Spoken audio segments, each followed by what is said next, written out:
going on, you guys? Listen, I know I had to get this video up. I've been supposed to get this up for a while now. It's the 5 most likely to die characters in season 5 of the 100.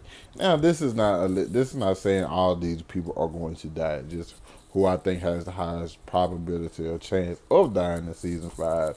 And no, there will not be any visuals with this video unedited. It's one take, okay, people. That's why it's, you know what I'm saying. It's just what it is. Um, so, but this has probably been for me one of my favorite seasons so far. To me, if it continues where it's at right now, it's probably gonna end up being my favorite season of the 100 because I just like the position they have all the characters in, and the characters they have at the forefront to me are like my favorite ones. More specifically, Octavia, but that doesn't stop from the fact that she's allowed to be one of these people to die. Because, but I'm gonna get into the list, and there are 2 characters that I pretty much exempt from this list because I don't think they would kill those 2 off, and that is Bellamy and Clark. I think no matter what happens, and since I know we're getting to season 6, I don't think in season 5 they're killing either one of these characters off. I think both of these 2 are in the clear. Even after what happened last episode with Bellamy turning on Octavia and pretty much like putting her in a coma, I still think they're pretty much in the clear just because I think because of the fan base and pretty much the direction the show seems to always be in with those 2 characters. I feel like they're exempt. But I do also have 2 honorable mentions, Indra and Monty.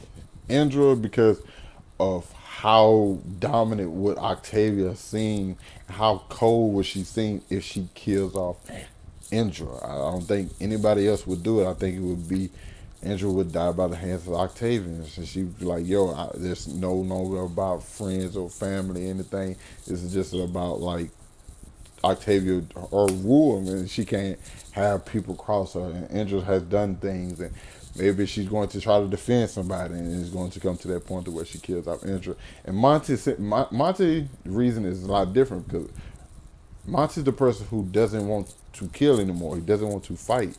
And I think in the end, that's going to come back and bite him in the ass when he's going to end up getting killed because he don't want to kill.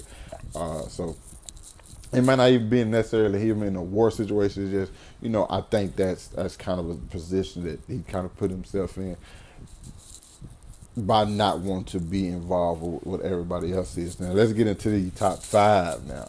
Number 5, I have Kane. Kane, ever since the beginning of the season, it kind of seemed like there's been like this thing on Kane. The reason I have him at number 5 because he seems to be like out of like the main view of what's going on, but at the same time, I feel like he crossed Octavia, and for me, anybody who crosses Octavia, it gives you a high chance to die, other than Clark and Bellamy. So you have this thing with him, and he's like fully on Dio's side. You know what I'm saying? He wants to take down Octavia. He's helping people, so it's like he's a guy you can see go by the hands of probably Octavia once again, or it would be a twist, Abby.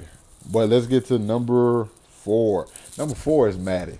Regardless of what you say, she's a Nightblood. That threatens Octavia's rule. Then I kind of feel like I was going back and forth between Maddie and Gaia because I feel like Gaia is going to try to defend her, but I don't think ultimately Gaia would die. Maddie, on the other hand, is a kid. We've seen kids die on this show before. It's the 3rd episode of the show, period. We've seen little kids die, and I think Maddie is no exception. And she's the last Nightblood, and I think that kind of gives her, you know what I'm saying, a little room to where she might get a pass. That's why I have her at number 4. But at the same time, we don't know exactly how Octavia's mind works at all times. So she might see her as a threat, might take her out. So we get to number 3. Number 3 is pretty much obvious for me. It's Octavia. I had a big thing. I almost put her at number 1 simply because we know the history of people in power in this show, and we think about all the people we've had in power that been on the other side that's not named Clark or Bellamy.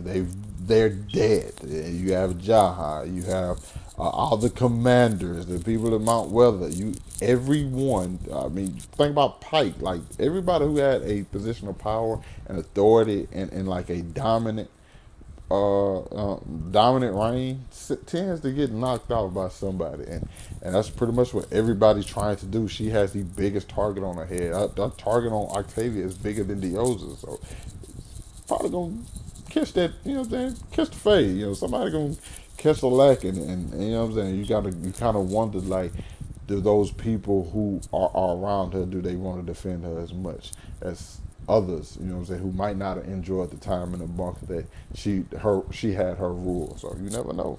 Number two is Abby. Because Abby pretty much on these drugs. I think Abby's gonna be the reason that other people turn on Dioza. Ultimately, Dioza's going to get pissed and kill out Abby for that. But in doing that, I'm gonna jump right into my number one, which I think is Dioza, is because I think Abby's going to turn on her and get people to realize, like, hey, I have the cure for this, but she doesn't want you guys to have it. She actually wants some of you guys to die off first. And so that's going to get people to turn on her. She's going to end up taking Abby's supply of drugs and pills, and Abby's going to be like, I don't need them anymore. And then she'll be like, okay, cool, I'm going to kill you. Ultimately, that's going to bring Clark and Octavia together to team up, and then, you know what I'm saying, both of them go at Dioza and ultimately kill her. I think it's gonna be like some Game of Thrones Red Wedding type shit, where she stabs her and kills her and the baby, or possibly she has the baby, and then Kane raises the baby somewhere off away from Octavia, because if it's up to Octavia, she wants the baby dead. Just because it reminds her of Dioza. That's a pretty good prediction, I think, from your boy. You guys let me know, how would you rank it from. Well, who are your top five most likely to die in season 5 of the 100? Let me know down in the comments. Hit that like button, subscribe to my channel. Catch you guys later.